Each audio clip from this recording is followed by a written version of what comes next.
네, 왕민호의 진짜 뉴스 시즌 3 오늘은 17회인가요? 할 때마다 헷갈리네요.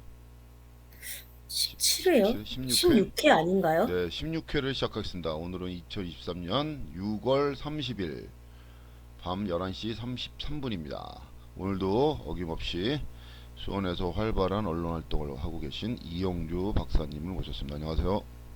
안녕하세요. 와이뉴스 이영주입니다.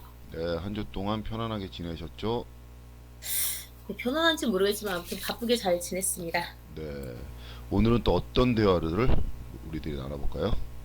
일단 첫 번째 주제는요. 그 수원 아마도 여러분들 많이 알고 이제 그 네. 접하셨을 텐데 수원 영화 살해 사건을 예, 좀 요즘 준비를 아주 해봤습니다. 네. 언론에 아주 한 뭐 언론에 나오는 노출되는 기사의 절반은 이 뉴스 같다고 생각할 정도로 네. 아주 노출 빈도가 높은 기사입니다. 이게 이슈 뭐 이렇게 그렇죠. 관심이 많다는 얘기죠, 그만큼. 그렇죠. 네. 근데 이게 이제, 중요한 문제가 뭐냐면은, 영화를 살해를 한 것도 한 건데, 유기까지 했잖아요. 그래서 네, 냉장고 안에다가 보관을 해놨다는 게 정말 충격적인 네, 거죠. 맞아요. 네. 저도 그 보도를 듣고 끔찍했어요, 아주. 예, 예.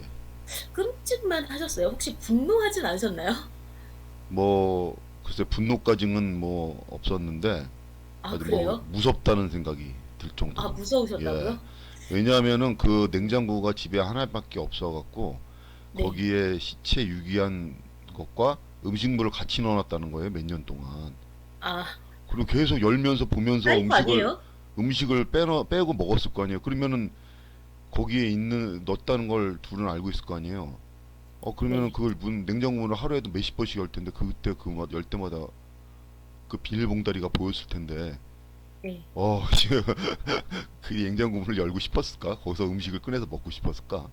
근데 이거 제가 취재하면서 보니까 남편은 몰랐다고, 네, 뭐, 남편은 모르는 본인은 거로 그렇게 해서 얘기를 하긴 나왔어요. 그럼 하는데, 여자만 이제 안 네. 거로 나오는데, 네. 남자도 그 뒤에 알고 나면 끔찍했을 것 같아요. 우악! 내가 거기에 있던 비닐봉다리가 바로 그거였단 말이야. 이러면서 어, 깜짝 놀랐을 것 같아요. 그, 근데 저는 이게 너무나 이게, 끔찍한 것도 끔찍한 거지만 저는 되게 분노가, 네, 제가 분노 유발자는 아니고요. 분노가 좀 네, 되더라고요. 요즘 분노가 많으신 것 어떻게, 같아요. 보면. 아니, 본인 자식이잖아요. 본인 자식. 그러니까요. 본인 자식. 네, 그 애기들이 나를 낳아줘라고 얘기한 것도 없고, 본인들이 사실 저희 어디 성모 마리아도 아니고, 사실 왜 아이가 생겼는지 다 알잖아요. 이거 유치원생들도 다 알거든요. 네, 본인들이 저질러 놓고서 그 애를, 와, 태어나게 하고서 1일 됐대요. 1일. 취한 바에 의하면 1일 됐다라는 거거든요. 태어난 네. 지 1일 된 아이를 목 졸라서 살해를 해서 냉장고에 지금 2018년 하니까 5년으로 알고 있는데 5년 예. 동안 넣어놨다라는 거예요. 이 그래서 사람이 출생 맞나요? 신고도 안 해서 이게 파악이 안 됐던 거죠, 그동안. 그리고 여기에서 제가 이거 관련해서 칼럼도 쓰긴 했는데 이게 아니라 영아 살해했을 때 나라 지금 현재 법안이 영아 살해랑 그다음에 일반 그 살해가 예, 있잖아요. 그럼 예, 영아 예. 살해는 감형해줘요. 아세요? 네, 좀 대표님? 그런 걸로 알고 있어요.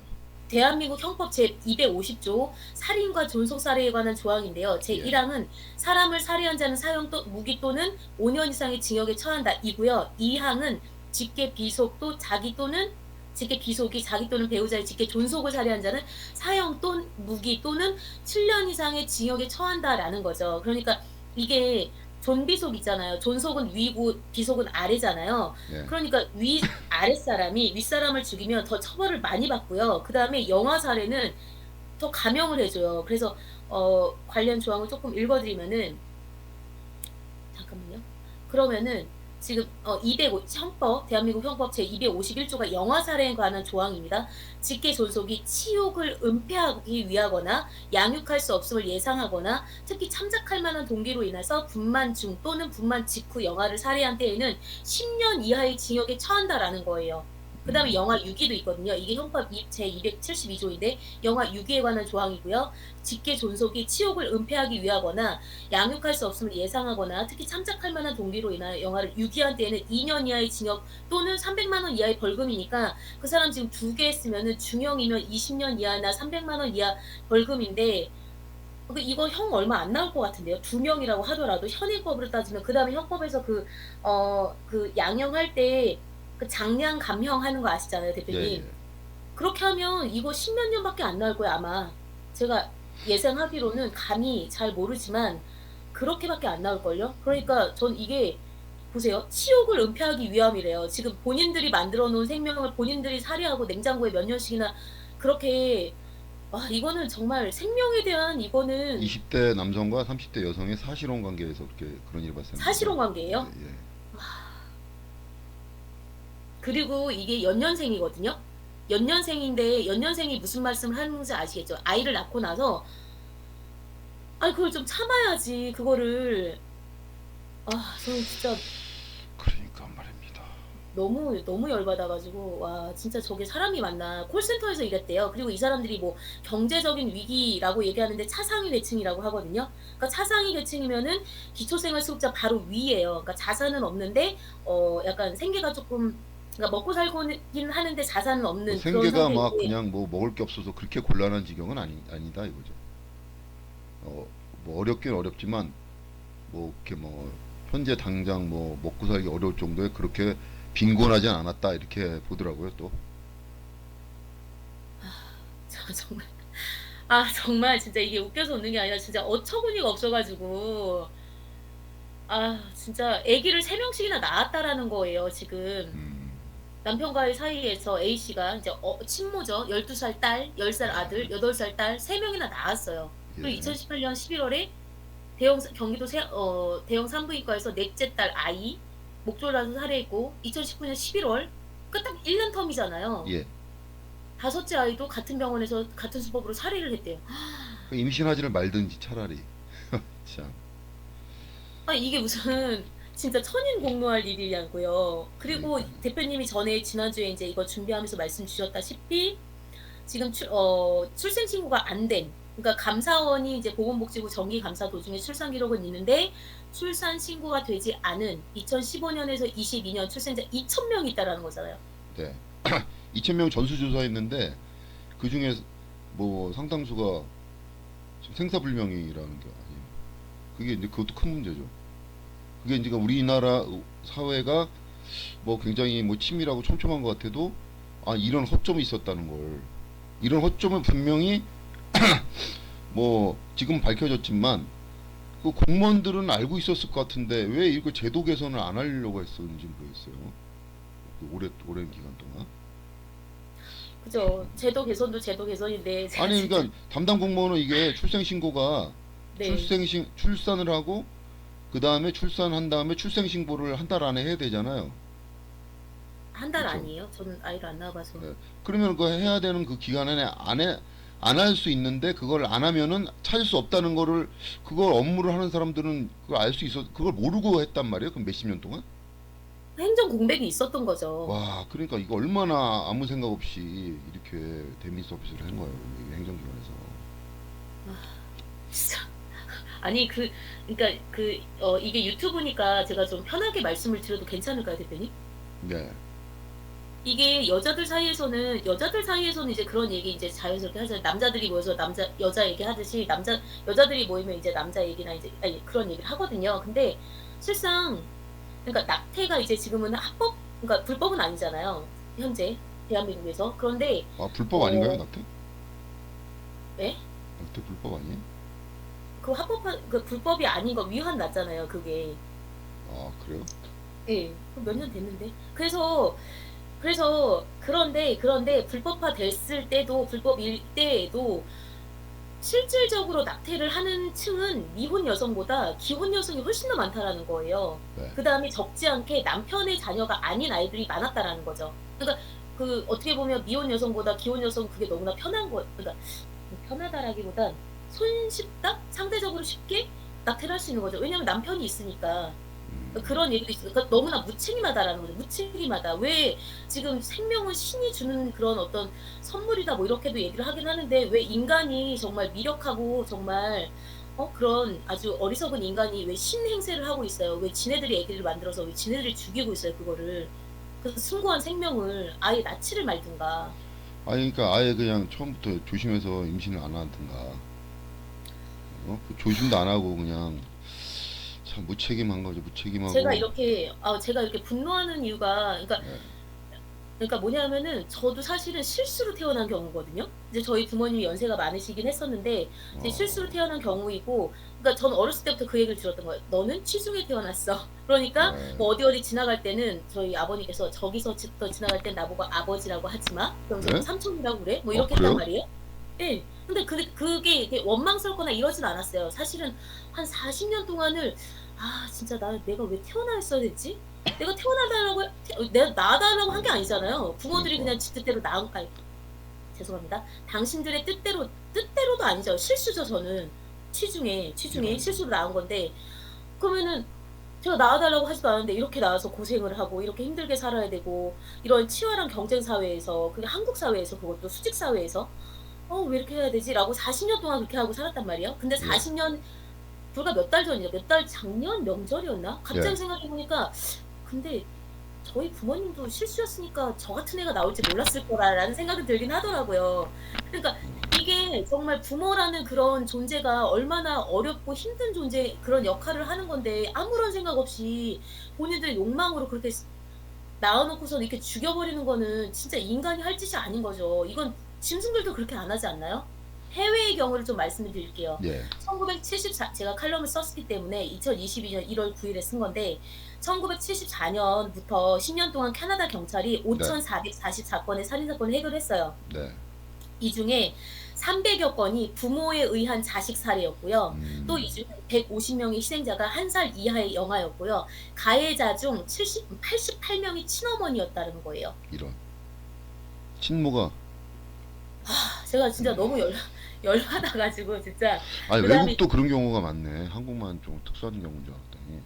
그러니까 한국은 영어 근데 맞아요. 대표님 말씀이 맞는데 지금 외국 같은 경우에는 그런데 우리나라랑 약간 다른 게 세계 주요국들은 영아 살해죄를 따로 규정하지 않다라는 거죠. 그러니까 영아 살해 일반 감형이 사례, 일반 사례로. 없다고요. 예. 그러니까 프랑스는 1992 년에 독일은 1998 년에 무려 우리나라랑 30년 정도 차이가 나는 거죠. 형법 개정을 통해서 영아 살해죄를 폐지했어요. 그리고 일본과 미국은 영아 살해죄 규정을 별도로 두지 않고 있다고 전해지고 독일의 경우에는 아동 유기를 일반 유기죄보다 더 무겁게 처벌하고 있다라는 거죠. 판례도 좀 그래요? 말씀을 드릴게요. 예예. 판례도 해당 네. 판례. 네. 대구 고법에 대한민국입니다. 1968년 3월 26일에 원심 판결 파기하고 생후 네. 2개월여의 아이를 살해한 피고인에게 징역 1년 6개월 선고해 1년 6개월. 아니 무슨 뭐 1년 6개월이면 명예훼손으로도 막 5년 때리고 2년 살고 그러는데. 근데 고법이잖아요, 대표님. 고등법원이잖아요. 당시에 피고인 변호인의 항소 이유 요지가 뭐였는지 아세요? 네.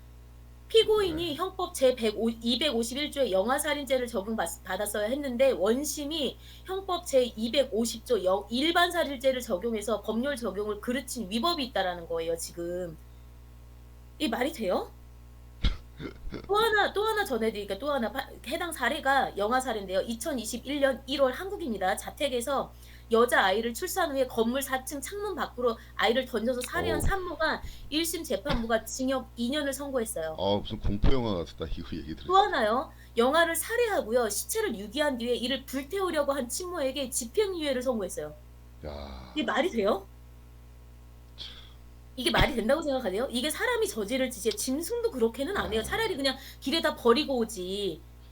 길에다 버리고 오지. 사람이라도 주워가게. 이게 뭐 하는 짓이에요, 진짜. 진짜 너무 열받아 가지고 지금. 그런 거 보면 인간이 얼마나 잔인하다는 게 여기서 참 다시 한번 느껴지네. 또 아니 근데 하나는 이게 지금 뭐냐면은 매번 얘기하는 거지만 이 국민도 자격 시험을 봐갖고 국민증을 줘야 된다고 내가 얘기하는데, 사실 부모도 이 마음과 몸과 정신적 준비가 되고 그런 교육을 좀 받은 다음에, 부모 교육 이런 거 받은 다음에 부모가 돼야지 아무나 그냥 불쑥 결혼해서 나이 먹었으니까 네. 뭐 무책임하게 임신해서 무책임하게 낳고 무책임하게 또 살인하고 막 이런 그 사회의 분위기가 개선되게 하려면은 이 어렸을 때부터 그런 부모 교육, 아이들은 아이 교육만 받잖아요. 근데 그 아이들이 커서 부모가 될 거잖아요. 그런 것 좀 프로그램을 좀 만들었으면 좋겠는데 너무 좀 어떻게 보면 우리 지금 현대 사회가 저 지난번에 얘기했지만 자꾸 이제 내 생각에는 현대인들이 이 지적이나 도덕적 윤리적으로 점점 퇴보하는 것 같다 이 얘기를 했잖아요. 근데 그 퇴보한다는 것 같다는 그 제 가설이 점점점 이런 사건 얘기를 들으면서 또 확신을 가져지는 것 같아요. 대표님 기계적이나 근데 전자적이나 뭐 이런 그 뭐 이런 하드웨어적인 거 이런 거는 엄청나게 발전을 하는데 달나라도 가고 그 반면에 우리가 이제 지적이거나 이게 뭐 이런 뭐 윤리적이거나 뭐 이런 거에 대해서는 굉장히 뭐 천박해지고 동물 수준 이하로 더 떨어지는 이하요, 이하, 이하. 예, 동물 수준 이하로 떨어지는 그런 거 아닌가. 와, 진짜. 그래서 굉장히 뭐 좀 그렇습니다. 그래서 이거 좀 그러니까 이 근본적인 대책이 사건, 필요하겠습니다. 아니 이 사건을 통해서 영아살해 가명 진짜 없어져야 되고요. 이거 진짜 없어져야 돼. 형평성에 어긋나잖아요. 형평성에 왜 그리고 이게 법제도도 네. 이제 그 일반 사례자에 다 포함시키든지 아니면 저는 거꾸로 그 약취하거나 미성년자를 약취하거나 아니면은 뭐 살해하거나 아니면 그걸 더 이용하거나 아니면 영유아를 갖다가 뭐 유기하거나 살해하거나 이걸 더 경하게 하는 것보다 더 중하게 더 가중해서 처벌할 수 있게끔 또좀 책임감을 또 부여시켜야 되지 않나 이런 생각도 드네요.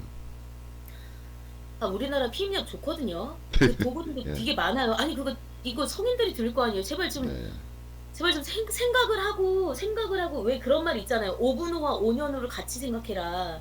그쵸, 동시에 생각해라. 제발 그쵸. 생각 좀 하고 그다음에 왜 오은영의 그거 보세요. 결혼지옥인가? 뭐죠? 오은영 리포트 있잖아요. 모르겠어요. 왜 TV를 안 봐갖고. 예. 그 오은영 그 아동 심리학 네, 박사인가? 오은영 그분이 박사. 예. 예, 정신과 전문의. 그러니까 결혼에 이제 문제가 생기는 그런 커플들을 불러다가 이제 컨설팅을 해주시는 거예요. 그 네, 무상으로 MBC 프로그램인데 월요일마다 하거든요. 근데 예. 저는 이제 그걸 왜 보냐면 저 결혼 안 했으니까 아 그래 결혼 안 하길 잘했어. 이제 이런 그 으쌰으쌰 하기 음, 위해서 이제 보긴 음, 하는데 그런 거 보면은 뭐 난리도 아니에요. 아기를 안 죽인 거를 떠나서 이제 일단 그건 영아살해 감형 이거 없애는 예. 걸로 더 가중 처벌하는 걸로 그다음에 결론을 내리고요.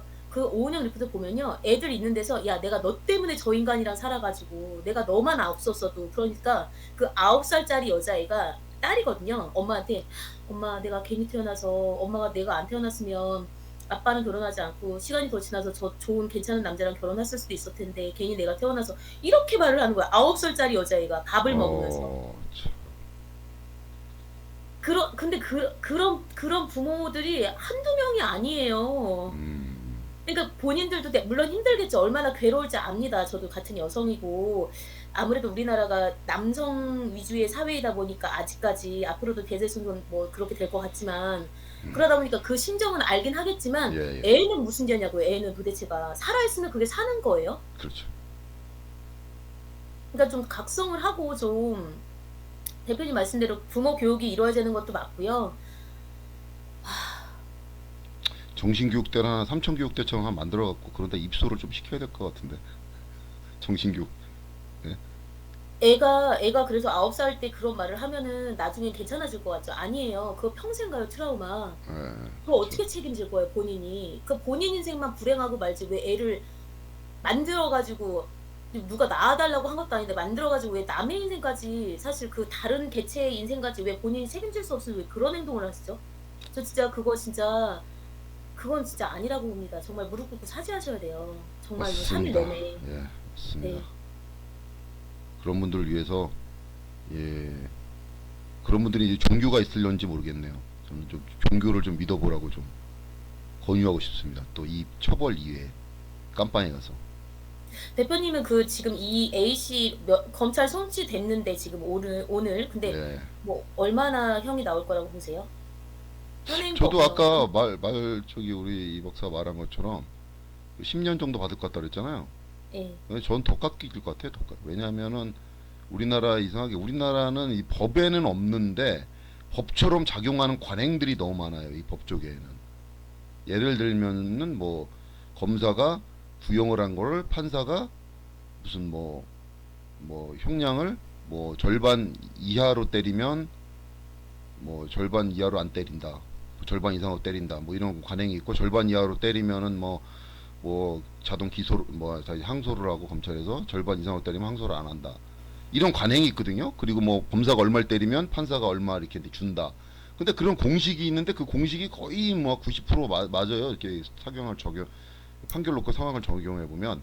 그리고 또 이제 1심에서 2심 갈 때 또 이렇게 얼마 깎아주고, 2심에 대법원 가면 또 뭐 얼마 깎아주고, 뭐 아니면 뭐 어떻게 해주고, 이래서 뭐 1심에서 2심 가서 뭐 항소라고, 뭐 피해자가 항소를 하게 되면 뭐 예의상 얼마 깎아주고, 뭐 이런 그 관행이 이제 적용되는 게, 원래는 법 위에 관행이 있으면 안 되는데, 이 관행이 이제 법 위에 있는 것처럼 이상하게 사실적으로는 작동을 하다 보니까, 우리나라 사법 시스템이 어떻게 보면 점점 날이 갈수록 옛날 중세 시대의 그런 뭐 비연령 이연령 재판식으로, 예?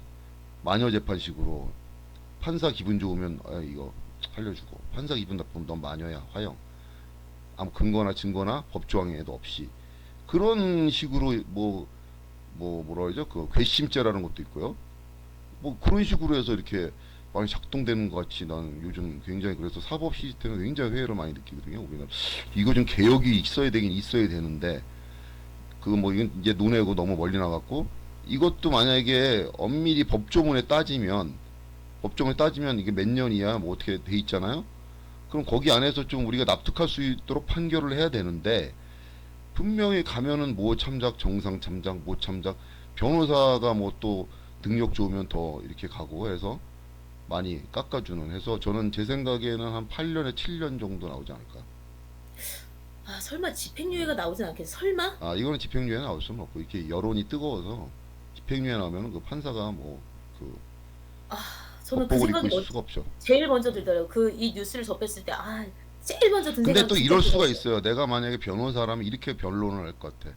이 여자는 정신 상태가 온전하지 않고 심신 미약 아, 상태, 제발 심신미약 좀 제발. 아, 진짜. 심신 상실 상태에서 아, 저지른 범죄입니다. 그 정신감정서를 증거로 제출하겠습니다. 정신감정서에 이 여자는 뭐 정신분열 증상이 있고 뭐 어쩌고저쩌고 해서 정신병이 사료됨, 무슨 병원 딱 이렇게 딱 있으면 정상 참작시켜서, 아, 이 사람 뭐 정신병원 그냥 입원은 하고 집행유예로 해서 정신병원 뭐 가두는 걸로 해서 이렇게 처리하지 않을까요? 진짜 근데 이런 사람이 제정신이라고 할 수는 없잖아, 사실. 이런 식으로 행동한 사람이 제정신은 아니잖아. 정상은 아니죠. 예, 그러니까 정상은 정신, 아닌데. 그리고 정신감찰하면 당연히 정상 아니라 나오지. 정상이 나오면 또 그것도 이상하잖아. 당연히 정상이 아니니까 이런 짓을 하지. 아, 아, 제가 진짜 아유 정말 아니 그러니까 일단 저기 뭐야 영아 사례 가면 이거 폐지해야 되고 당장 폐지해야 됩니다. 진짜로 당장 폐지해. 우리나라 유교 사회라서 부모가 죄송해요. 부모가 자식한테 뭐 하면은 그거는 뭐 훈육상 그런 거고 자식이 부모한테 뭐 말하면은 너 말대꾸 어른이 말하는데 말대꾸 한다 그러고 어? 뭐 이렇게 눈 한번 쳐다보면은 너 어디서 어른이 말씀하시는데 눈 똑바로 쳐다보냐고 눈 깔고 아무 말도 안 했으면 너 어른이 말하는데 왜 아무 말도 안 하고 있으냐고 그러고 뭐 어떻게 하라는 거야 도대체가. 그러니까 이 유교적인 그런 수직적인 관계부터 진짜 아, 좀 없앨 수 없나요, 그러니까 이제 정말. 아, 우리 그 국민의 기저에, 정신 기저, 사유 체계의 기저에 근본적으로 작동하는 원리가, 서구 사회는 기독교 원리로 작동하거든요. 네. 몇천 년을 기독교식으로 사고 방식하고 살아왔기 때문에. 근데 우리나라는, 나 이제 동부가 뭐 동남아도 그렇겠지만, 이게 이제 유교적인, 그 중에서도 가장 아주 심한 게 북한. 북한은 그래요? 공산주의가 아니야, 사회주의도 아니야. 거기는 유교주의야, 유교주의. 유교주의예요? 유교 북한이요? 원리주의, 이슬람 극단주의, 유교 극단주의. 예? 그 공산주의도 아니잖아요, 사실. 뭐 사회주의도 아니고. 유교 극단주의라고 보고, 이슬람 뭐 극단주의 세력처럼. 우리 북한처럼 아주 유교 극단주의는 아니지만, 우리는 뭐 뭐라 해야 되나, 온건 유교주의라고 해야 되나. 약간 무슨 말씀인지 알겠어요. 최종적인 예. 결론에는 꼭 유교적인, 음, 만약에 이제 음. 뭐 정해진 게 없고 결론을 못 낼 때는 꼭 유교적인 방식으로 꼭 결론을 내요. 판단을 꼭 해요. 잠재적 유교주의 예, 예, 맞습니다. 꼭 네. 마지막에 이제 뭐 규정이 있고 규정 따르고, 법 있으면 법 따르고, 만약에 무슨 뭐 이런 게 상식적으로 막 우리가 공감하고 있는 공감 따르는데 그런 게 없어. 그런 거 없는 결정을 해야 돼. 그때 꼭 유교적인 애나 어른이나 노인이나 여자나 남자나 꼭 유교적인 결정을 해. 꼭 나중에 결론을 따지고 보면. 그죠. 저도 이렇게 말씀드리지만 사실 저도 어른 그 저기 뭐야 그 어른 기자분들 있잖아요. 좀 연배 있으시고 예, 그럼 예. 제가 먼저 가서 커피 타드리고요. 진짜 깍듯하게 인사드리고요. 예, 그분들은 저를 똑바로 막 쏘아 보아도 저는 그렇게 하지 않거 그러니까 뭐 대체적으로 그렇죠. 그 잠깐만 하나만 말씀드리고 싶은 게 그 영화살해 감형 있잖아요. 이게 왜 생겼냐면 제가 그때 네. 칼럼 쓰면서 논문을 찾았었거든요. 네. 그 기원이 뭐냐면 6.25 전쟁 직후에 네. 전쟁 때 이제 여자들이 많이 피해를 보잖아요. 예, 예. 그때 이제 강간을 당하거나 이러면은 애를 그냥 그때 먹고 살기 힘드니까 그냥 이렇게 살해를 하는 겁니다. 그러니까 고게 기원이었다고 해요. 영화살해 감형이. 근데 지금은 그런 상황은 아니니까. 그러니까 네. 베이비박스 뭐 이런 것도 있잖아요. 네. 그러니까 예, 그러니까 뭐 아기가 그렇게 살아서 행복할지는 모르겠지만, 그러니까 제발 좀 이렇게 사전에 좀 이렇게 사전에 제발 좀, 제발 좀 부탁을 드릴게요. 예, 제발. 그러니까 태어났다고 해서 생명을 줬다고 해서 다 감사하는 거 아니에요. 진짜예요. 오히려 원망 들을 수 그래서 유교적인 있어요. 사고방식은 부모가 생명을 줬다 생각해서 그렇죠. 부모가 이제 수치발부 그 수준이고 부모가 이제 아이의 주인이다 이런 개념이 있는 거고 주인이 절대 아닙니다. 동양적인 개념이죠. 진짜예요. 유교적인 개념은. 근데 서양에서는 부모가 준 게 아니라 신이 준 거기 때문에 소중하게 생각해야 된다. 다루고 기르고 양육해야 된다. 부모는 이제 이런 음. 개념이 있는 거고. 알겠습니다. 제가 너무 흥분을 했는데 전 이건 흥분해야 되는 네, 일이라고 생각을 합니다. 알겠습니다. 그리고 많은 분들이 저와 같이 생각하실 거라고 예, 생각합니다. 네. 네, 두 번째 알겠습니다. 주제로 넘어갈까요, 네, 그러면? 두 번째 얘기는 올해 수능이 11월 16일이에요. 아 대표님 아까 수능 준비 뭐 아니시죠? 맞아요. 수능이요? 네. 아 수능하고는 관련이 없죠. 대표님 그 저기예요? 연합고사 마지막 세대 연합고사가 맞나요? 연합고사는 고등학교 때 보는 거고 학력고사. 아, 학력고사. 예. 그쵸. 어 제가 수능 3 세대인가 아마 그러니까 3년 차에 봤던 건가 봤나 그랬었는데 그때 네? 엄청 졸긴 했는데. 3년 차면은 글쎄 아니 지금 저 97 학번 현역으로. 나이가 97학번이라고요? 아니 그 학번이 97 학번입니다. 대학. 아 나이로는 좀 그럼 좀 늦게 들어갔나요 학교를? 아니요. 저 현역으로 들어갔죠. 20살 때. 그래요? 근데 그래요? 네. 어, 아, 그래서 지금 윤 대통령이 그러니까 네. 인제 핵심은 뭐냐면은 윤 대통령이 어 수능을 한 150여일 그러니까 한 5달 예예. 정도 2024년도 수학 능력 시험 이거를 한 5개월 정도 앞두고 나서 이제 수능에서 인제 그 교과서에서 나오지 않는 교과 과정에서 나오지 않는 내용은 뭐 빼라. 네네. 그래서 이제 뭐 "킬러 문제 삭제해라." 이렇게 이제 뭐 지시를 근데 이게 지시가 맞나요, 대표님? 지시를 할 수가 있는 건가요? 대통령이? 이런 거를? 대통령이 이런 거 지시할 수는 없죠. 그러니까 저는 그 발언 예. 자체가 그러니까 이제 제 소견으로는 정말 작은 생각으로는 '이 월권 아닌가.'라는 생각이 들더라고요. 대표님 좀 어떻게 보셨어요? 뭐 그럴 수도 있고 근본적으로 이제 이거 같아요. 얘기를 킬러 문항 얘기가 나온 게 사실은 이제 사교육인 문제에 대해서 집중 검토하세요. 교육부 장관과 음음. 교육부총리는 이랬으면은 이게 지시도 아니고 의견을 내고 또 그런 사회 문제적 우리가 공감하고 있으니까 당연히 개선해야 되는 문제니까. 근데 딱 너무 구체적으로 지역적인 거를 킬러 문항 문제다 이러니까 나는 뭐 킬러 문항이라는 걸 난 오늘 처음 들어봤어요. 그때 뉴스 뭐 킬러 문항이 뭐야? 진짜요? 예. 아니 킬러 문항이라는 걸 처음 들어봤다니까 나는 9세대라 그런지 몰라도 아니 뭐 어려운 문제 무슨 뭐 뭐라 그래야 되나 뭐 그렇게 하면 되는데 킬러 문항이라 변별력 있는 그래갖고 문제. 예, 킬러 문항이라고 그래갖고 나는 굉장히 뭐지 킬러 문항이 뭐지 이렇게 한참 찾아봤는데 그러니까 못 푸는 거 어려운 문제 그러니까 뭐 교과서에도 없고 대학원생도 못 풀고 교수도 못 푸는 진짜 어려운 문제를 낸다 이거지. 그래서 떨어뜨리게 하기 위해서 아, 네? 그걸 왜 내는 거예요, 도대체? 변별력을 주기 위해서 한다는 건데 이제 그거를 이게 이제 전달하는 과정에 무슨 취지로 이런 얘기를 했는지는 알겠는데 그게 맞아요. 예, 그건 알겠어요. 전달하는 과정, 말하는 과정 이게 또 굉장히 중요한 거거든요. 정치라는 거는 그렇죠.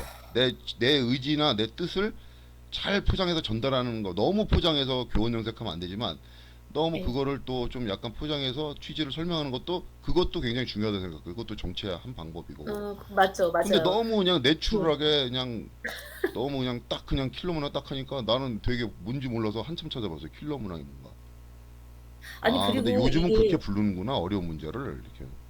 아니 그리고 이게 지금 그러니까 교육부가 행정부 그러니까 그 행정에 이게 사법부나 입법부는 아니잖아요. 그러니까 삼권 분립이라고 했을 때 대통령이 뭐 행정부의 수장이니까 그럴 수도 있다고 칠 수도 있겠지만 지시라는 표현이 전 지시라는 표현이 정말 마음에 안 들더라고요. 지시? 지시를 한다고? 지시? 게다가 수능이 5개월밖에 남지 않았는데 애들 얼마나 진짜 피 터지게 공부하는지 아니 그 사람 아니 그분이 검사인데 8번째인가 9번째 붙었잖아요. 진짜 학생들 정말 피 터지게 풀고 공부하고요. 그다음에 우리나라 수능이요. 대학 교수들이 그거 풀 수 있을 거라고 생각하세요? 국문과 교수가 수능 문제 올백 그러니까 다 올백 맞을 거라고 만점 맞을 수 있다고 생각하시는지 모르겠는데 진짜 어렵거든요. 아, 그래요? 진짜 어려워요. 정말 어려운데 애들 정말 얼마나 피 터지게 공부하고 있는데 5개월밖에 그러니까 시점도 문제가 된다고 생각합니다. 일단은 첫 번째 대통령이 지시를 했어요. 그 수능 5개월도 안 남은 상황에서 지금 막 머리 터지게 9월 모의평가 준비하고 모의 테스트 준비하고 있을 텐데 두 번째 시점이 왜 이때여야 했나? 그러니까 작년에 하든가 작년에 수능 끝나고도 있었잖아요. 왜 네. 지금 해가지고 이렇게 혼란을 주느냐. 그래서 교육계 네. 반응을 보면은 네. 일단 뭐 오늘 좀 사교육계에 이제 그러니까 종사하시는 분들 이거는 제가 보기에는 이제 사교육에 대한 문제인데 사교육은 이제 문제긴 문제죠. 없애긴 없애야 되고 나도 지금 애를 키우는 입장이지만 진짜 사교육이 되게 부담돼요. 그러면 이게 한편 이제 그 사실 우리나라 이제 그 보면은 사교육 시장이 엄청 방대하잖아요. 20 25조 원? 뭐 25조 그 원 정도 25조 규모라고 원도 전 더 하더라고요. 될 거라고 생각하는데 사교육 맞아요. 시장이 엄청난데 이제 그건 이제 대학 입시나 뭐 이런 거 뭐 보습학원 이런 거 했을 때 25조지 사실 그거 말고 미술 애들 미술 뭐 음. 음악 태권도 뭐 하면은 그게 엄청난 방대한 시장인데 그걸 다 누가 지불하고 있느냐 부모들이 생돈 지불하는 거거든요 지금 부모들이 부모들이 생돈 지불한다고 이게 지금 이만큼 애들을 키우기가 어려운 상황인데 이게 그 아까 우리가 전에 말했지만 앞서 말했지만 영아살인 이것도 이제 뭐 정신이 좀 이상해서 한 사람도 있지만 아까 이제 그 개 중에는 진짜 어렵고 진짜 힘들어서 피치 못할 선택한 사람이 있을 수도 있다고 봐요. 왜냐면 이게 키워본 사람은 알아. 엄청난 스트레스야 이 사교육비 부담이. 근데 앞으로 또 이걸 내가 더 부담해야 된다고? 그러면 이제 거꾸로 나 이런 생각이 드는 거야. 지금 공교육은 고등학교까지 의무교육이잖아요. 의무교육이고 지금 대한민국의 고등학교가 뭐 몇천 개 있을 거예요. 중학교도 몇천 개 있고 나 잘 모르겠지만 초등학교도 몇천 개 있고 아니 거기에 있던 선생님들은 다 교대 나오고 우수한 대학 나오고 임용고사 봐서 하는데 왜 학교에서는 못 가르치냐고. 근데 내가 학력고사 세대잖아요. 학력고사 내가 다닐 때는 과외하는 애들이 많지 않았어요. 아 그래요? 네, 과외하는 애들이 어. 드물었어 진짜로. 학원 다녔나요 그러면? 과외 안 하면? 아니 그 학원 다니는 애들도 드물었다니까. 아 사교육 자체가 예, 예, 드물었다고요? 예. 아, 물론 음. 이제 서울에 뭐 이제 뭐 이렇게 좀 하는 데는 이제 몇 명 이제 돈 좀 있고 좀 애를 뭐 좀 공부를 시켜야 되겠다 그러면 차라리 전학을 가지 서울 쪽으로 아 맞다. 그랬어. 유학 간다고 막 서울 그랬잖아요. 고등학교로 전학을 음. 보내지. 음. 예.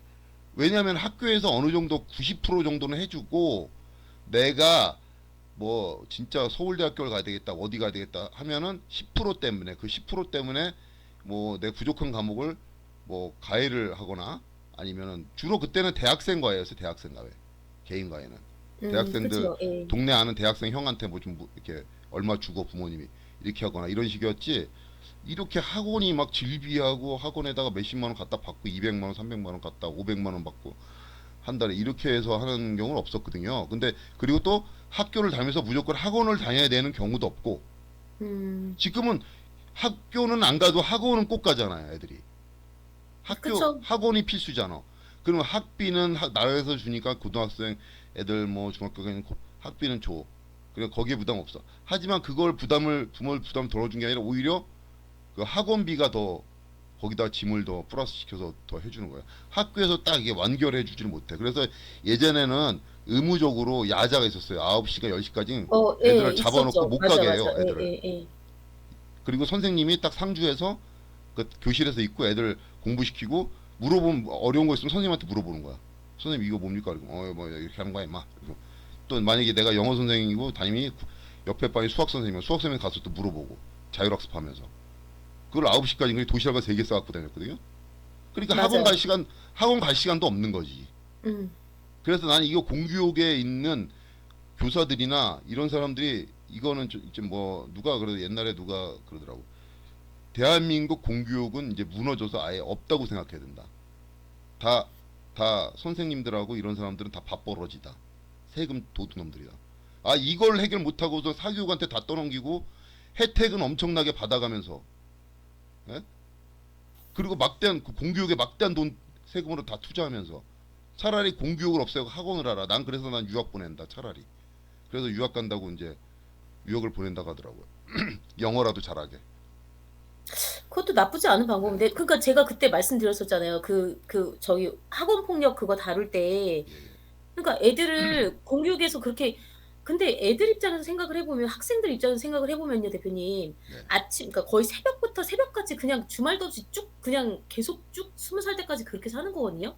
근데 대학교 들어갔을 때 솔직히 그렇게 어렵지 않잖아요, 네, 대학교는. 네, 그러니까 정말 완전히 그 상반되는 지금 그런 교육을 과정을 하고 있다라는 거예요. 그 킬러 문제 같은 경우에도 지금 여섯 26 문제, 26 문제가 킬러 라는 거예요. 그래서 국어, 수학, 영어, 과학 해 가지고 보면은 국어가 7 개, 그다음에 수학이 9 개, 영어 6 개, 과학 4개 이렇게 됐다라는 거예요. 네, 근데 이게 인제 변별력 때문에 그러는 거지, 변별력. 그러니까 네, 진짜 잘하는 친구, 네, 정말 최상위권, 네, 그다음에 약간 뭐 상위권, 그다음에 네, 중상위권, 네, 중위권 뭐 이렇게 나눴을 때 네. 그럼 최상위권은 어떻게 가려내냐 해 가지고 이제 그런 문제를 내는 건데, 근데 일각에서는 이제 어떤 지적이 나오냐면 그러면 이제 아주 어려운 문제가 아니라 어려운 문제, 그러니까 아주 어려운 문제가 아니라 어려운 문제를 빨리 풀 수 있는 학원이 생겨날 것이다." 이렇게 얘기하는 거예요. 음. 사교육이 없어질 거라고 보시나요? 저는 절대 없어지지 않을 거라고 생각해요. 아니 그 인간의 공교육이 본성상. 우리나라는 붕괴했기 때문에 사교육이 갈 수밖에 없어요. 우리는 대학을 가는 게 다 목표이기 때문에 그렇게 공부하는 거잖아요. 근데 공교육에서는 그거 자체를 부정해. 전인 교육을 하고 목표를 두고 보편 교육, 평등 교육을 목표를 두고 가는데 현실은 좋은 대학을 가기 위해서 애들이 공부하는 거란 말이야. 그러면 그러면은 공교육도 그냥 학원처럼 좋은 대학을 갈 수 있게끔 해주는 게 맞아요. 그냥 공부를 그런 식으로 가르쳐 주는 게. 그래서 거기에서 경쟁력이 없는 선생들은 도태시키고 그냥 선생님 한 번 내면은 철밥통이잖아요. 정년도 또 길잖아. 다른 데 사람보다. 사학연금도 받고 공무원연금도 받고. 그거 말고 완전 학원처럼 경쟁 시스템으로 가서 선생들도 못 가리키면 도태를 시켜야죠. 왜 그냥 그 사람들을 막까지 가서 교장 교감을 시키냐고. 왜 그래야 되냐고 우리가. 못하면 도태시키고 대신 잘하는 사람은 더 돈 많이 줘서 우대하고 물론 이제 사교육 시장처럼 몇백억을 줄 수는 없지만 그래도 뭐 연봉을 파괴해서 뭐 몇억 원 줄 수 있게끔 그럼 그 학교에다 그 선생님 모셔올 거 아니에요. 그런 식으로 해야 되는데 옛날에는 그래서 제가 학교 다닐 때는 그 잘하는 사립학교 같은 경우에는 서울에서 그 잘 가르친 선생님을 스카우트 해왔어요. 오히려 시골 학교들이. 음. 그러니까 뭐 어디 공립학교다 어디 학교다 음. 저 선생님이 서울대학교 많이 보냈대 뭐 대학교 많이 보냈대 엄청 잘 가르친대 영어인데 수학인데 근데 우리 학교가 만약에 이제 공립학교는 안 되지만 사립학교 내가 무슨 뭐 이사장이나 교장이야 근데 애들을 좀 많이 학교를 보내서 학교를 좀 크게 키우고 싶어 그럼 그 선생님을 데리고 와서 모셔왔어 그래서 이제 우리들한테 얘기하는 거야 이 선생님 서울에서 엄청 유명하고 좋은 대학 많이 보냈다 그래서 우리가 특별히 모셔왔다가 인사해라 인사드리고 말씀 잘 듣고 많이 배워라 이렇게 해서 막 소개한 기억도 나거든요 그런 식으로인데 그래요? 이게 예 그런 게 경쟁 시스템이 가야 되는데 예전에 자 누구 얘기도 안 듣겠습니다 뭐 누구 얘기를 하나 뭐 요즘 옛날에 지금 뭐 요즘 나오는 뭐 60대 넘은 정치인들 있잖아요 교복 입고 다닐 때 그런 사람들 뭐 예를 들게요. 그냥 뭐 이명박 이명박이 고대 들어갔잖아요. 고대요? 예, 이명박이 고대 경영학과 졸업했잖아요. 그래요? 예. 근데 이명박이가 무슨 상고 야간을 나왔단 말이야. 그래요? 동지상고인가? 동지상고 야간 나와서 고려대를 갔어. 근데 오늘 우리가 지금의 현실에서는 그건 있을 수도 없는 얘기잖아요. 왜? 사교육을 못 어렵죠. 받고 고등학교도 그런 고등학교가 아니었고. 근데 지방의 시골에 있는 고등학교 상고에서 고대를 가. 전두환, 노태우 어디 무슨 공군가 어디 무슨 어디 지방에 어디 대구 어디에 무슨 후진 학교 다녔는데 아 죄송합니다 취소 뭐 그런 학교 다녔는데 육군사관학교를 갔어요. 옛날에 육군사관학교 서울대보다 더 셌어요. 그쵸. 예, 옛날에는 그랬죠. 육사를 갔어. 그 대통령이 됐어. 음, 이게 다 공교육의 힘이라고. 공교육의 힘. 근데 어느 순간부터 공교육이 없어진 거야 대한민국에. 공교육이라는 게 아예 없어요. 붕괴되고 사교육으로 가다 보니까 부익부 빈익빈이 더 심화되는 거야. 맞아요. 그래서 왜 그런 말 있잖아요. 서울대 가려면 3대가 덕을 쌓아야 된다고. 그 말이 맞는 거죠, 일단 사실은. 재력이죠, 재력. 이제 좋은 대학교 아유, 그럼요. 가려면 예, 요즘은 그럼요. 보니까 애를 키우는 게 아니라 애를 만드는 거예요. 아, 그래요? 예, 만드는 요즘 거예요? 만든다고 해. 오, 어떻게 만드냐? 오, 돈으로 그래요? 만드는 거야, 애들을. 스펙도 아, 만들어줘야 되고, 스펙이 예, 쌓이다 예. 보면 또 좋은 대학 또 가게 되고 좋은 대학을 만들어주는 거지. 부모가. 어, 그냥 맞는 애를 키우는 게 말씀인데요? 아니라. 음, 이게 이렇게 된 거예요. 사교육이 뭐가 뭔지 모르겠어요. 뭐가 앞이고 뭐가 잘못된지 모르겠지만 제 생각에는 제가 결론 내리기는 개인적인 짧은 소개는 공교육이 망가졌고 공교육에 들어가 있는 그 선생님들이 능력이 안 되기 때문에 이렇게 된 게 아닌가. 그 그리고 네. 그리고 뭐 수능이라는 시험 자체가 또 한 번에 학력고사 같은 이제 암기 위주로 되니까 한 번에 이제 뛰어넘을 수가 있는데 그 막 자기 이렇게 좀 파고 들어가는데 수능이라는 게 또 뭐 특수성이 어렸을 때부터 책을 많이 읽고 복합적인 사고를 요구하다 보니 한 번에 이게 단기간 내에 해서 점수가 오를 수가 없잖아요. 음, 그래 그런 것도 문제도 있고 그래서 저는 차라리 학력고사로 회귀해야 되지 않나. 수능 버리고 음. 학력고사로 회귀해야 되지 않나 이런 생각도 해봐요. 좀. 수능하고 학력고사하고 뭐가 다른 거예요? 뭐 이제 그러면? 전문가들은 그렇게 아까 얘기했듯이 수학 능력을 측정하는 거니까 복합적인 사고, 그 국어, 영어, 수학을 약간 복합적으로 추리, 논증, 뭐 언어 영역 이런 것처럼 복합적인 사고를 할 수 있게끔 그렇게 해서 뭐 이제 하는 거죠. 그래서 그 지문 같은 것도 교과서가 아닌 다른 데서 나와서 이거를 어떻게 판단하는가 이런 거 능력을 보는 거죠. 근데 옛날 음, 학력고사는 음. 교과서에 있는 거를 내는데 어떻게 변별력을 했냐면 제 기억으로는 교과서 첫 끝페이지에 마지막에 한 줄 있어요. 아무도 안 보잖아요, 그거. 그거를 딱 내는 거야, 문제를. 아, 옛날에는 그랬죠, 진짜. 예. 그런 문제가 아니, 그거, 있죠. 이거 뭐야, 이거. 교과서에 있는 문제야, 근데. 나중에 어때, 음, 맨 마지막에 뒤에 한 줄 딱 음, 있어, 한 줄. 그거를, 그 내용을 풀어갖고 문제를 낸 거야. 그러니까, 예. 음, 그러니까 책을 아주 처음부터 끝까지 달달달달달 외우는 애들은 다 100점 맞는 거죠. 음. 그쵸, 예. 근데 그래서 뭐, 지금은 책을 외운다 그래서 100점을 못 맞는 거지. 아유, 그거 가지고는 안 되죠. 암기력으로만 안 되는 절대 거지. 안 돼요. 근데 이제 또 문제가 뭐냐면은 일단 두 가지만 대표님 말씀하신 거에 동의할 수 있고요. 또 문제가 뭐냐면 전 첫 번째는 대학 서열화라고 생각해요. 대학 서열화. 뭐, 우리나라의 4년제가 제가 알기로는 160여 개로 알고 있거든요. 네네. 4년제 대학교가. 네. 근데 더 많이 생겼겠죠. 뭐 사이버대 이렇게 했으니까. 일단 네.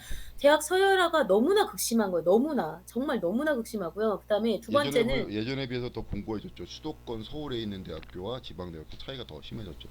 지잡대라고 하잖아요. 오죽하면 지잡대. 옛날에는 그래도 지잡대. 이제 지방의 거점 대학교, 부산대학교, 경북대학교, 뭐 전남대. 전남대학교 뭐 이렇게는 좀 그래도 수능 점수가 어느 정도 학력고 점수가 높았거든요. 근데 이제 요즘은 아예 그냥 음. 완전히 뭐 밑으로 추락을 해버렸죠. 몰랐잖아요. 예, 완전히 뭐 몰랐잖아요. 미달이 뭐 엄청나고 그럼 뭐 이런 말은 그렇지만 엄청 이제 위상이 추락했죠. 맞는 말씀이세요. 그리고 그러니까 그거를 지금 부추기는 게 기업이라는 거예요. 기업. 아, 그래요? 기업. 왜? 기업이? 왜냐하면 그 우리의 기업에 서울대가 왔어. 이런 것도 있고 그다음에 또 하나는 일단 대학 서열화가 저는 없어져야 된다고 생각해요. 그래서 저희 대학원의 그러니까 학회에 저희 학회에 프랑스에서 이제 유학을 하고 독일이었나? 독일인가 프랑스? 아니 프랑스? 유학 갔다 오신 분이 계거든요. 그러니까 파리 제1대학 뭐 2대학 이렇게 되잖아요. 네. 그러니까 네. 제가 그래서 물어봤어요. 그러면 프랑스에는 우리나라 같은 서울대가 어디에 없다는 거예요. 없다는 거예요. 그러니까 파리에서 그 중심으로 해서 이렇게 그 반경으로 했을 때 가장 가까운 게 1대학, 그다음에 그다음 권역이 2대학, 그다음에 3대학 이렇게 된다는 그러니까 뭐 파리 뭐 만약에 예를 들어서 파리 8대학이다 해서 파리권이 아니라는 거예요. 절대. 그게 아니라 그냥 위치에 따라서 이렇게 달라지는 거고 그다음에 학자금도 있어요. 이제 학자금. 학자금. 저도 지금 대학원 등록금을 지금 갚고 있긴 한데 나 그 돈 없는 사람은 공부도 못 해요. 어렵죠. 대학원은 특히 돈 없으면은 뭐 아우 뭐 어떻게 다녀. 대학도 마찬가지고요. 지금 그러니까 이게 뭔가 이게 정상적인 사람 사는 사회가 맞는 건가라는 생각이 들고 또 하나는 경쟁이 너무 심해지다 보니까 학생들 자체가 쟤 나보다 공부 못하는 애인데 이 문제도 못 풀면서 그렇지. 이게 의식이 아예 그냥 음. 자리가 잡혔다. 초등학생들도 마찬가지고요. 스스로가 이 스스로 등급을 매기지. 그렇죠. 아이들하고 비교를 하고 쟤 나보다 공부 못하는데 쟤 나보다 그러면은 레벨이 떨어지는 앤데 이게 그러니까 그게 학폭으로도 이어진다라고 제가 네, 말씀을 드렸던 맞아요. 거예요. 예, 맞아요. 그러고 나서 이제 부모들 죄송합니다. 그럼 그러고 나서 이제 부모들은 내가 너를 키워놨으니 대표님 말씀을 차용하자면 만들어놨으니 네가 나한테 내 노후를 책임져라, 내 인생을 책임져라, 내 마지막 여생을 책임져라, 아니면 너가 나의 프라이드가 되어라. 이게 통할 거라고 그게 그러면 아이를 뭐 그게 안 된다니까요. 애들은 지금 정지하기 너무 바쁘다니까요. 제가 나보다 수학 문제 더 어려운 거를 뭐 미적분을 더 풀었어. 그럼 나도 쟤한테 풀어야 돼. 내가 더 어려운 문제를 풀어야 내가 쟤보다 더 가치 있는 인간이 되는 거야. 라는 사고가 이미 어렸을 때부터 잡혀 있는데 그런 아이들이 어디 뭐 폐지 줍는 분들 죄송합니다. 폐지 줍는 그 할머니 그 폭행당해서 살해당했잖아요. 그런 사람 사람으로 보겠어요? 이게 아예 진짜 잘못된 사회에서 지금 잘못된 사고방식을 가진 아이들로 잘못되게 이렇게 키우고 있으면서 도대체 무슨 국민성을 바라고 무슨 사회 인식을 바라는 건지 저는 진짜 이해가 안 되거든요. 그러니까 수직적인 그런 사고방식을 제발 좀 버리자는 거예요. 그러니까 그런다고 해서 애들이 공부 안 하냐 그게 아니라는 거예요. 그러니까 공부하고 싶은 애들은 하게 하고 다른 거에 관심 있으면 학력은 검정고시로도 할 수 있어요. 누가 뭐 미적분 풀면서 뭐 계산하나요? 절대 필요하지 않거든요. 그러니까 하고 싶은 애들은 하게 하고 다른 거 하고 싶은 애들은 다른 거 하게 하고 20년 동안 그렇게 가둬놓고 도대체 무슨 애들이 어떻게 살아가길 바라는 건지 이게 저는 진짜 이해가 안 되거든요. 정말로. 예, 그러니까 우리나라 교육제도 근본적인 걸 다시 물어볼 수밖에 없는데 교육제도 근본적인 거에 진짜 뭐 다른 것도 혁신해야 되고 개혁해야 되지만 저는 근본적으로 교육을 좀 혁신하고 개혁해야 된다. 제가 이제 그럼 넌 어떻게 개혁해야 되냐 이렇게 물어볼 거 아니에요. 그래서 나름대로 좀 생각하는 게 있었거든요 예전부터. 첫 번째 학교가 너무 커. 학교를 다 뭐 한 50명 이하로 다 쪼개야 돼요. 학교를 고등학교도 50명 많아봐야 아마 7, 80명. 그래서 다 분산시켜요. 조그맣게. 그래서 그거를 그리고 거기에 선생님들을 뭐 고정해서 그 학교에서 뭐 몇 년 있고 이게 아니라 선생님들은 어느 학교에 소속된 게 아니야. 교육청에 소속돼서 학교마다 이렇게 순환시키는 거죠. 그래서 내가 요즘 이제 그 학사제 뭐 이렇게 교육제가 바뀌어서 학점제로 한다고 하더라고요. 고등학교도 이제 학점제로 한대요. 이제 네, 그쵸. 고교학점제 그 도입한다 세상. 그러는데 그 고교학점제 비슷하게 근데 대신 학교를 너무 대형하지 말고 조그맣게 쪼개고 그 다음에 그 쪼갠 학교에 그 아이들의 선생님들은 이제 뭐 관리 이제 그 교과 선생님은 상주하지 않고 돌아가는 거고 이게 학교를 순회하면서 가리키는 거고 거기에 이제 관리하는 선생님들 있잖아요. 그러니까 교과목 선생님이 너무 많아 우리나라는. 교과목 선생님을 줄이고 그 교과목 선생님들을 다 관리 선생님으로 바꿔야 돼요. 관리 선생. 그러니까 얘를 케어라고 그 지도 선생처럼 그러니까 음. 교과목 아닌가 얘를 갖다가 이제 담임 선생님도 교과목을 가리키면서 담임하는 건데 그게 아니라 이게 이 사람들 관리하는 걸 관리나 지도 선생님이 되는 거지. 그런 선생님들을 음. 한 학생마다 뭐 이렇게 좀 한 교실마다 이렇게 관리할 수 있게끔 그래서 관리를 수월하게 쪼개는 거죠. 50명 정도로 학교를 쪼개는 거지. 그래서 그럼 학교는 우리는 또 법에 따라서 운동장도 있어야 되고 뭐도 있어야 하는데 그건 필요 없어. 그냥 건물과 공간만 있으면 그렇게 학교를 만드는 거예요. 그래서 그 학교를 그러면 그 학교에 들어갔어 애들이. 아까 말한 것처럼 1, 2학이 있고 2대학이 있잖아요. 근데 한 번 네. 들어가면은 못 나오잖아요. 전학을 가든가 해야 되잖아요. 근데 내가 이 학교 왔는데 여기 분위기 안 좋게 상해. 다니기 싫어. 그러면 학교는 근처에 여러 개 있으니까 자기가 또 이 학교도 가보는 거야. 근데 이 학교가 좀 나한테 맞아. 그럼 이거 다니고, 아, 이 학교 아닌 것 같아. 그럼 또 옆에 또 학교 가보고, 거기 음, 다니고. 음, 이런 식으로. 이런 식으로 좀 하는 게 낫지 않나 하는 생각이 좀 들어요. 너무 지금은 이제 집체 교육식으로 학생 애들도 없는데 건물만 덩그랗게 져서 다 모아서 선생들이 막 이런 식으로 가리키는 거는 옛날 히틀러식 나치식 교육을 그대로 도입한 거라고 하더라고. 이런 현재 우리나라 교육 제도가 나치 독일에서 그 공장 노동자한테 적합한 그, 그 동장 노동자 대량 생산해서 공장 노동자를 만들기 위해서 그 도입한 교육 방식이 그거를 일본이 독일 걸 받아들였잖아요. 법 체계나 이런 거를 일본이 네. 받아들여서 그거를 조금 일본식에 맞게 발전시켜서 우리 식민지 시대 때 우리나라의 학교 그런 교육 시스템을 정착시켜 준 거지. 그래서 지금까지 온 거죠. 일제 시대 때 그때 시스템이. 근데 좀 바뀌어야 돼. 왜 초등학교를 또 6년으로 해야 되냐고 우리가. 똑똑한 놈은 먼저 가면 되잖아 중학교. 예? 또 중학교도 음, 똑똑한 고등학교 먼저 가면 되잖아요. 능력 있으면 고등학교 시험, 대학교 시험 봐서 가면 되는 거지. 아 능력 없고 멍청한 놈은 초등학교도 더 다녀야 되는 거고. 예? 나이가 보기에는 안 된 것 같아. 초등학교 더 다녀야겠다. 그럼 더 다니는 거고. 학교가 조그매야지 그게 가능하거든. 크면은 다음 신입생이 와서 교실을 차지하고 있으면 안 되니까 내보내고 이렇게 해야 되니까 그냥 컨베이어 벨트식으로 그냥 밀어내기 식으로 하니까 교육이 질이 떨어지는데 양보다는 이제 질을 높이는 방향으로 이렇게 가야 되지 않나. 그리고 학교 과목 선생님보다는 지도 선생님이나 관리 선생님을 한 반이나 아니면 애들 몇 명당 딱 전담을 해서 묶어갖고 그 아이들을 면밀히 관찰하고 지도하고 뭐 이렇게 아니면은 뭐 도와줄 거 도와주고 아니면 문제가 있다 그럼 뭐 이렇게 법적으로는 제재를 가하거나 이렇게 할 수 있는 그런 권한을 주고 이런 식으로 해야 되지 않나 하는 생각이 들어요. 이제 일단 일차적인 거 여러 가지 많은 생각을 했는데 일단 대표적인 그거. 근데 시간상 이제 뭐 다 나열할 수 없고 나중에 기회가 되면 한번 교육제도 시스템에서 한번 나열하고 싶습니다. 왜 제가 이렇게 교육제도에 관심이 많냐면 저도 이제 예전에 대학원을 조금 다니면서 취업이 안 돼갖고 그 입시학원 강사를 한 적이 있어요. 예, 그래갖고 그때 대학원을 다니셨었어요? 예, 예. 그분이? 그래서 그때 관심이 많아요. 그래서 내가 교육에. 그리고 애를 키우다 보니까 음, 관심. 그래서 내가 보육교사 자격증도 있어요, 사실은. 아, 그래요? 예. 근데 그러시구나. 우리나라 이게 발생하는 그 아까 뭐 이상한 애들 죽이고 하는 그런 범죄 같은 거 있죠. 이게 상식적으로 납득이 안 가는 사이코틱한 범죄들 이런 게 이제 많이 발생하는데 그 현대사회 가면서 그게 많이 발생하거든요. 이상하게 예전에 비해서 예전에도 이제 그런 게 있었지만 그게 이제 이게 유아교육이나 이런 데서 그게 이제 답이 나왔어요. 왜 이런가가. 왜 이러냐면 영아기 때 영유아기 때 0세부터 3세 사이에 그러니까 우리나라 나이로 치면 5살이지. 이제 지금 이제 만 나이 하니까 한 4살 정도까지 이게 이제 애착 형성기라고 하는데 이때 부모가 엄청난 사랑을 많이 줘야 돼요.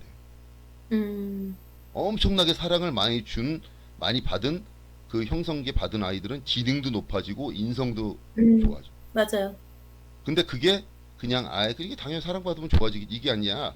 그걸 외국에서 거의 100년 가까이를 수십만 명을 추적해서 연구해서 확정을 진 거야. 아, 사람은 내가 이 사람의 전인생을 60살, 70살 전인생을 돌이켜서 연구를 해본 결과 그거를 수만 명, 수십만 명 연구해본 결과 가장 인간한테 중요한 건 인간의 지능과 인성이 형성되는 거는 애착 형성기 때구나.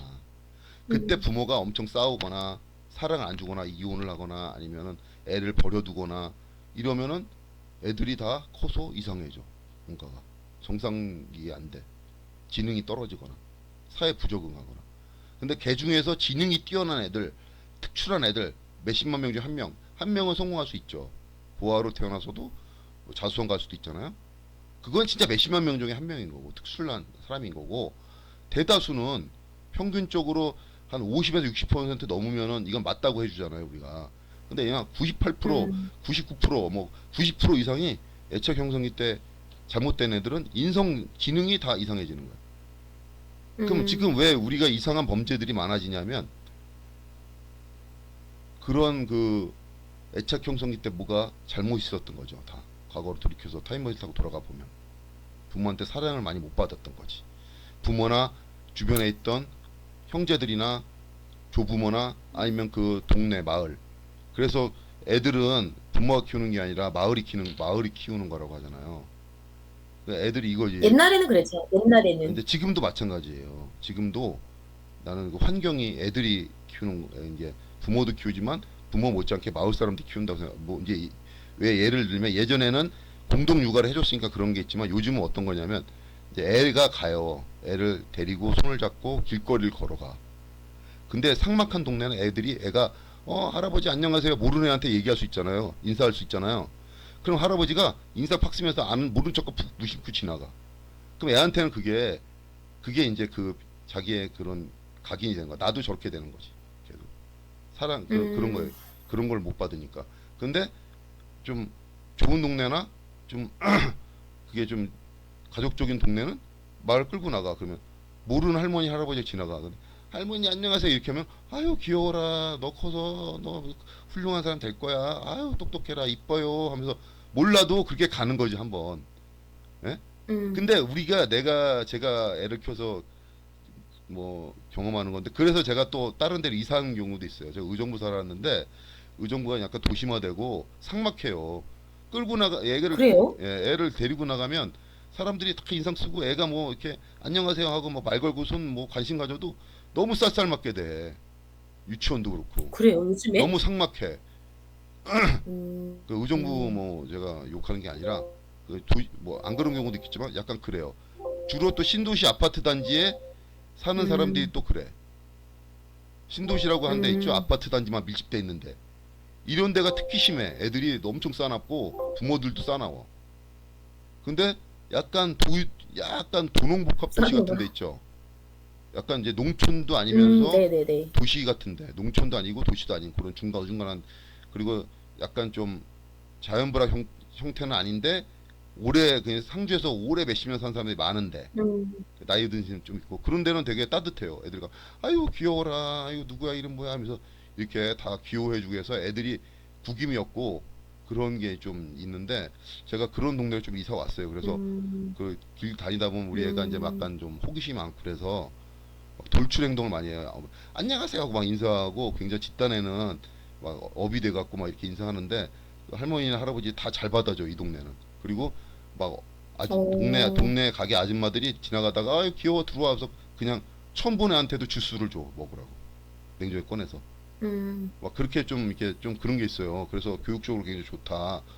이제 그런 게 이제 다 쌓이는 거죠. 그래서 이런 쪽으로 이제 무슨 얘기를 하려고 했냐면 이 교육을 내가 이제 뭐 관여가 없으니까 제3자니까 뭐 관심 없이 이렇게 본다기보다는 진짜 관심을 가지고 나도 교육자라는 거 선생님만 교육자가 아니라 이 일반 시민인 나도 교육자가 될 수 있다는 거 말 한마디 따뜻한 것도 교육이라는 거 애들한테 그건 진짜 맞는 말씀이시네요. 큰 뭐라고 해야 되나 어떨 때는 그 애한테 큰 인생에 큰 깊이 있는 교훈이 될 수도 있는 행동일 수 있다는 거 그걸 명심했으면 좋겠습니다. 그래서 말 한마디 행동 하나 그런 걸 생각하면 말 한마디 행동 하나가 쉽게 나올 수가 없어요. 음.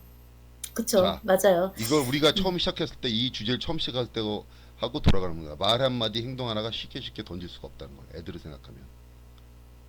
그러니까요. 예. 그러니까 대표님 말씀하신 그 애착 아니 그러니까 무슨 말인지 아까 형성이 얘기했잖아. 있잖아요. 이 그게 박사님이 예. 막 아까 처음에 뭐 왜 뭐 킬러 문항 어쩌고 막 비판했잖아요. 왜 이런 걸 지금 얘기를 하냐? 예? 이해 가죠? 무슨 말인지 이해 안 가요? 저 이해 못했습니다. 무슨 뜻인지 아니 다시. 그러니까 네. 내가 교육자라고 생각하고 행동에 하면은 내가 그 이런 말을 쉽게 던지거나 쉽게 행동할 수 없는데 교육자라고 생각 안 하고 그냥 막 던지는 거지 말을. 뭐 저거 어떻게 해라 이거 어떻게 해라 아무 생각 없이. 아, 아, 자 여기까지. 그분께서요? 예, 아니 그게 난 그분께서요? 그분이라고 얘기 안 했어요. 그렇단 얘기야. 그분을 말씀하시는 게 맞나요? 제가 아, 잘 내용을 자, 파악을 잘 못한 것 같은데. 아, 일단은 저는 그러니까 그것도 맞고, 대표님 제가 이해를 잘 못한 것 같은데요. 제가 말을 막 했다는 아니 말씀이신 건가요? 이영주 박사 아니면, 그랬다는 게 아니라 누굴 지금 빗대서 얘기했잖아요. 예. 그러니까 Y 그분 말씀하시는 거예요? 아니면, 아, 예, 노코멘트 하겠습니다. 거기까지만. 요즘 세상이 네. 일단, 어목해져 갖고 말 조심해야 돼요. 요즘.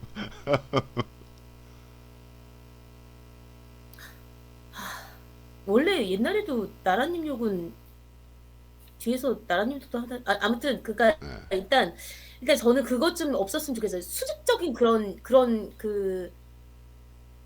예전에 제가 이 말씀만 마지막으로 드릴게요. 조선시대 네, 때 최대로 노비가 많았던 게 전 국민의 3분의 1이 예, 노비였대요. 예, 집계된 것만. 네, 3분의 1이 노비였다라는 거예요. 그러니까 인간들이 얼마나 다른 개체를 짓밟고 싶어 하는지가 그 본성에서 드러나는 거죠. 그러니까 그렇죠. 그런데 지금 현대 사회는 그나마 민주화됐다고 하니까 형태상으로, 표면상으로는 미세하게 아닌 것 같긴 하지만 사실 신분 다 있잖아요. 대표님 전에 말씀 주셨다시피. 예, 그런 수직적인 그런 인식 이것 좀 없었으면 좋겠어요. 그리고 대학 서열화도, 그러니까 어디에 특화된 대학 이거는 좋겠지만 서울대면 모든 인생이 다 성공하는 건 아니거든요. 제가 서울대 그럼요. 예, 나왔어도 진짜 정말 죄송한 말씀인데 별 볼 일 없이 그러니까 집에서 용돈 받아서 생활하고 나이 40 넘었는데도 그런 사람도 본 적이 있거든요. 다 맞아요. 뭐 예, 좋은 대학 나왔다고 해서 다 성공한 거 아니에요. 예, 그리고 또 한 가지만 말씀드릴게요. 지금 제가 오늘 그 사교육 종사자분하고 좀 말씀을 나눴는데 그분께서 예, 하신 말씀이 뭐냐면 고1은 상대평가를 열어준다라는 거예요. 네, 네, 죄송합니다. 고1은 절대평가인데 네, 고2, 3은, 다시 할게요. 고1은 를 열어준다라는 거죠. 고1은 네, 이제 상대평가를 할 수 있으니까 이게 중학교 때까지 이제 흔들리게 된다라는 거예요. 네, 그러니까 이게 말 한마디 한마디가 이게, 진짜 신중해야 되는 위치인데 다 흔들어 놓은 거 다. 뭐 학교건 사교육이건 뭐건 뭐 교육부건 뭐건 경질됐다고 하잖아요. 네, 다 흔들어 놓는 거죠. 그 한마디에 음, 시점도 적절하지 않았고. 네, 음, 저는 그렇게 생각합니다. 제 생각은 그렇습니다. 네, 네, 이상으로 예, 할게요. 네. 맞습니다. 뭐 이렇게 무슨 말을 했는지 취지는 이해는 가나 그 맞아요. 말의 이해는 가요. 취지를 취지는. 전달하는 그 방식이나 화법이 매우 서툴렀다. 뭐 이렇게 정리하고 그리고 싶습니다. 근데 많은 국민을 혼란스럽게 했다까지도 예, 들어갔으면 그 좋겠어요. 취지를 참 네. 매끄럽게 잘 전달했으면 더 좋았을 텐데 갑자기 뭐 이렇게 이상한 그런 단어나 이런 거 써가면서 갑자기 공격하듯이 말을 하는 바람에 혼란이 가중됐다. 뭐 이렇게.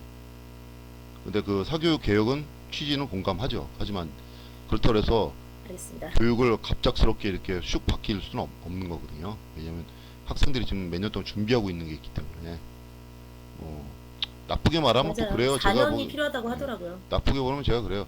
아무리 쉽게 내든 어렵게 내든 공부하는 애들은 다 어렵거든요. 그쵸. 맞아요. 네, 그쵸. 예, 그건 뭐, 결론은 이제 그 네, 상위권에 있는 애들에 대한 문제예요. 지금 우리 또 얘기하는 게 사실은. 근데 학교를 가면 그렇네요. 그러고 보니까. 학교를 가면 90%는 아니지만 80%는 다 포기자들이에요. 다 공부에 대해서. 상위 학교 한 학교에 10% 정도만 애들이 빡세게 공부하는 건데 서로 경쟁하면서 그런 애들에 대한 이제 문제가 우리들이 뭐 시험을 어떻게 볼 것이냐 뭐 이렇게 대한 그런 거 우리가 이제 논하게 된 건데 사실은 저는 이렇게 생각해요. 그 엎드려 자는 90% 대한민국에 그런 애들에 대한 대책은 뭐가 있느냐. 킬러 문항을 풀고 안 풀고 어렵다 안 어렵다 할 수 있는 것도 공부하는 애들이 하는 거죠. 좋은 대학교를 가려고 하는 애들이 그렇게 얘기하는 거 아니겠어요? 그러면은 그냥 나는 공부 어차피 포기했어. 수학 포기자야, 영어 포기자야. 아예 난 뭐 대학 적당히 가고 난 몰라. 이런 애들 왜 그런 애들이 그렇게 포기를 하게 됐는가? 그거에 대한 근본적인 해결을 정부나 교육이 찾아주는 게 저는 그게 우선이라고 생각합니다. 예. 그래서 엎드려 자는 애들이 맞아요. 90%가 아니라 엎드려 자는 애들이 분명히 공부 포기하는 다 잘할 수는 없으니까 그냥 한 반에 한두 명인 그런 상황을 만드는 게 더 음. 바람직한 교육 아닌가. 예, 저는 그렇게 생각합니다. 그래서 그 애들이 너무 안쓰럽죠. 예, 근데 그래서 교육 당국에서도 되게 뭐 방법을 찾고 있을 거라고 믿고 싶어요. 우리 언론이나 정부나 교육 당국이나 포인트를 공부를 잘하는 애, 공부를 뭐 어느 정도 하는 상위 클래스에 포인트를 맞춰서 정책이나 담론을 이어가지 말고 거기에 소외된 90%, 90%가 소외됐다는 거는 그 거기에 부모 두 명의 90%, 전 국민의 90%가 소외될 수도 있는 거 아니에요. 사실은 이 우리가 얘기하는 담론에. 예, 음. 그래서 좀 외국 시험 독일이 뭐 꼭 바람직한 건 아닌데 독일은 딱 진로를 결정하잖아요. 고등학교 들어가기 전에 대학을 갈 것인가, 난 기술을 배울 그러니까요. 것인가. 그래서 기술을 배우면 진짜 그 마이스터 고등학교를 가서 굉장히 고 품질의 고 퀄리티의 기술을 배워서 고등학교 졸업하면 취업을 해서 대학 졸업한 애들보다도 임금이 높게 계속 갈 수가 있잖아요. 그렇죠? 어렸을 때부터 사회적인 예, 인식도. 어렸을 예. 때 숙련해 가는 거니까. 그리고 내가 공부를 하겠다 그러면 고등학교 때 난 대학으로 갈 거야. 음. 이래갖고 인문계로 와서 공부를 열심히 하고 대신 대학은 학비는 공짜고 대신 이제 졸업하기 어렵죠. 계속 시험 통과해야 예, 되니까. 제발. 음. 그런 시스템이 좀 바람직하다고 봐요. 독일형 모델이. 어떻게 보면 독일에서 나치 시대 때 전근대적인 그런 교육 시스템을 받아갖고 우리가 왔는데 정작 그걸 전수해준 독일은 그걸 다 버리고 선진국이 부러워하는 교육 시스템을 만들었단 말이에요. 그거는 진짜 정치인들이 결단하기 음. 나름이거든. 반발도 있겠고 아픔도 있겠죠. 음. 하지만 그건 어느 누군가는 결단해줘야 돼요. 지금 우리나라 교육이 문제라는 걸 인식하고 욕을 먹든 음. 어떻게든 애들의 미래, 국가의 미래에서 독일형으로 결정을 해줘야 돼요. 어떻게 다 대학을 갑니까? 어떻게 다 서울대를 가요? 어떻게 다 고대를 가고 어떻게 연대를 가? 그렇죠? 말이 안 되는 예. 거죠. 말이 안 되는 거예요. 말이 안 되는 걸 왜 자꾸 하려고 하는지 모르겠어요. 말이 안 결국 된다니까요. 상위 뭐 1%를 위해서 예. 막 뭐 99%가 막 박터지게 경쟁하는 거 아니에요? 지금 거기 1% 물러리 진입하려고. 서는 거죠. 예. 맞아요. 그러니까 차라리 딱 나눠서 적성을 진짜 나눠서 판단하게 해서 할 수 있게끔 그런 교육 시스템을 주는 게 국가 발전에도 좀 낫다고 생각합니다. 저는. 그리고 대학 지금 160개라고 했는데 대학 너무 많아요. 난 대학을 한 4, 50개로 줄였으면 좋겠어요. 그냥. 싹 다. 왜요? 그래서 대학을 들어가기 진짜 어렵게 하는 거예요. 진짜 공부 열심히 하고 진짜 이렇게 학문에 관심 있는 사람만 가게끔. 예? 요행으로 나 사실 대학이 그렇게 예. 요행으로 내가 조금 해서 뭐 저기 뭐 내신 좀 더 맞았고 요행으로 좀 더 좋은 대학교 가야지 이렇게 하는 게 아니라 그냥 아싸리 다 내신도 없애버리고 옛날처럼 학력고사 딱 하고 공부 딱 한 뭐 못하는 애들은 못하는 애들은 그냥 딱 갈 수 있게끔 진로를 만들어주고 공부해서 대학 갈 애들은 가서 진짜 학문에 그런 깊이 있게 학문을 연구하는 그런 학자가 되라 이런 식으로 해서 대학을 좀 줄이고 이런 식으로 하는 게 대신 대학 학비를 저렴하게 하거나 무료로 하거나 이렇게 좀 해주는 게 좋지 않나 생각이 듭니다. 그리고 문과가 너무 많아요. 대한민국은 지금 사회과학, 인문계 계열 과가 너무 많아. 근데 사실은 비중으로 따지면은 공대 계열이 많아야 되는 게 맞거든요. 취업이나 이게 우리 산업 음. 구조로 보면 아까 이제 서울대 나와서 논다는 사람 많잖아요. 다 그 사람들이 문과 나온 사람들이에요. 다 네. 인문계 계열 나온 사람들이 다 이제 노는 건데 취업 안 되고 그러니까 이제 어느 정도 직업을 이렇게 고 퀄리티, 중 퀄리티 어느 정도 이제 국채 노동 이렇게 나눠서 이제 거기에 맞게끔 대신 임금은 격차를 많이 주지 않게끔 밑에 하위권의 직업군을 임금을 이제 대우를 많이 해주면서 대학 안 나와도 어느 정도 임금이나 사회적 지위가 이제 임금이죠. 결국 노동자는 임금인데 임금이 어느 정도 좀 먹고 살 수 있을 정도 대학 나와도 그 비슷한 순주로 갈 수 있게끔 이렇게 만들어 주는 게 이 사회적 구조적 모순을 해결하는 방법이라고 근본적인 방법이라고 저는 생각합니다. 여기까지입니다. 네. 두 가지만 첨언을 드리자면 예, 예. 일단 자꾸 중앙 중복이 되긴 하는데 예. 그러기 위해서는 정말 인식 개선이 정말 필수라니까 필수. 맞아요. 너 인식 개선. 고졸이야? 막 맞아요. 이런 거 제발 맞아요. 좀 그런 진짜 전근대적인 사고방식 좀 제발 좀 아, 뜯어 그 고쳤으면 이제 좋겠어. 전 제발 좀. 근대적인 게 제발 아니라 좀. 전 유교적인, 유교 근본적인 생각이죠. 그 학력이나 신분 갖고 사람을 평가하는 거, 판단하는 거. 절대 비례하지 않아요. 절대, 예, 절대 맞아요. 제발. 예, 그거 하나랑 두 번째는 앞서 그 사법부 좀 비판하셨는데 그러니까 사법부에서 판사가 판결을 내리고 싶어도 아마 법체계랑 그다음에 대표님 아시겠지만 입법부가 입법 취지를 존중하는 차원도 아마 있을 거라고 예, 저는 그렇게 좀 예, 말씀을 드리고 알겠습니다. 이상입니다, 대표님. 예, 네. 뭐 더더 첨언하자면 저기 아인슈타인 아니죠? 아인슈타인. 아인슈타인이 엄청난 천재라고 하잖아요. 예, 천재. 네. 아인슈타인 천재인데 아인슈타인이 어디 대학교 나온지 아세요? 아인슈타인이 글쎄요. 중고등학교 때 어디예요? 공부를 지지리도 못했대요. 아주 못해갖고 수학만 좀 잘하고 공부를 너무 못해갖고 뭐 엄청 뭐 혼나고 그랬다고 하더라고 학교 다닐 때. 근데 제가 이제 저도 정확하게 뭐 음. 스위스인가 스웨덴인가에 무슨 뭐 쭈리 공대인가 무슨 뭐 어디 공대를 졸업했어요. 아인슈타인이. 음. 예. 그러니까 별로 네임 밸류가 높지 않은 하버드 대학교 졸업한 게 아니니까 아인슈타인. 공대를 졸업했다니까. 음. 그 우리나라에서는 그러니까 불가능한. 공부를 그래서 혼자 하는 건 아니고 우리나라에서는 아인슈타인이 나올 수가 없는 거지. 그래서 아인슈타인 같은 세계적인 박사들이 나올 수가 없는 그쵸. 거지. 예. 있어도 인정도 안 해주죠. 아니 어디 대학교 나왔냐부터 먼저 그렇게 묻는데. 해서 기회를 주질 않지. 기회를 안 주죠. 맞아요. 예. 예. 알겠습니다. 그래서 맞습니다. 교육제도 왜 아인슈타인을 만들 수 있는 교육제도를 만듭시다. 우리도 좀. 네, 여기까지 하겠습니다. 자, 오늘 좀 무거운 주제를 두개 하다 네. 보니까 시간이 뭐 다른 것보다 더 금방 끝날 줄 알았는데 이번에 더 길게 저도. 갔네요. 예. 네네. 자, 오늘 여기까지 하고요. 지금까지 수원에서 폭넓은 언론 활동을 하고 계신 이영주 박사님과 여러 가지 대화를 나눠봤습니다. 자, 다음 주도 유익한 대화를 가지고 유익한 주제를 가지고 다시 찾아뵐 것을 약속드리며 오늘은 여기까지 하겠습니다. 고맙습니다. 네, 수고하셨습니다. 감사합니다. 네.